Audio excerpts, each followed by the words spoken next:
रहा था अपनी सैया पर जब मैं घूम रहा था मन माधवी निकुंजों में, सोच रहा था कुल कविता कामनी सुख भोग संपदा के बारे में।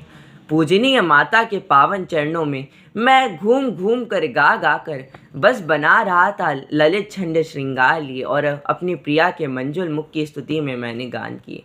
मेरे चारों ओर रो रही थी धरती, रौंद रहे थे दुष्ट असुर माँ के बेटों को।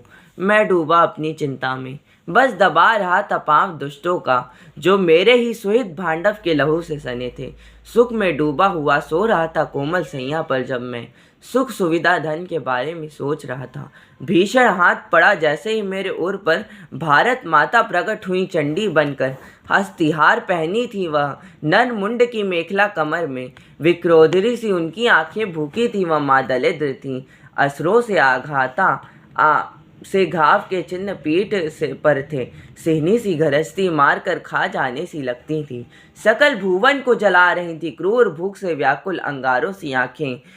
हुंकार उठी कटु स्वर में वामा, चीर रही थी हृदय देवताओं का भी। भर दिया भुवन को घोर पाश्विक हुंकारों से, अपने करहाल हनु को वो चाट रही थी। क्रूर नग्न दर्शन थे ऐसे माँ के, जो अंधेरी रात में हस्तांचुर पशुओं की आंखें भर दिया। अलोल केश से पर्वत शिखरों को लपेट कर दूर हटा सागर को दंत्र प्रहारों से, एक सांस में छित्र बित्र कर दिया नम मंडल को उसने। पदन न्यास सी कांप उठी यह धरती, नक्षत्रहीन थी माँ, नक्षत्रहीन थी रातें, जोर से चिल्लाई प्यारी माँ, उठो उठो डे डालो अब अपने को। सुन आहा यह गोर यह गर्जना, भर गए सभी जन के मन। यह रात अंधेरी गहराई, डरा डरा मैं विचलित मन से लप्त से पूछा तम से, कहो कराली कौन, रात में प्रकट हुई मेरे उर में, बोरो मैं क्या मैं करूं भयंकरी तुम्हें नमन।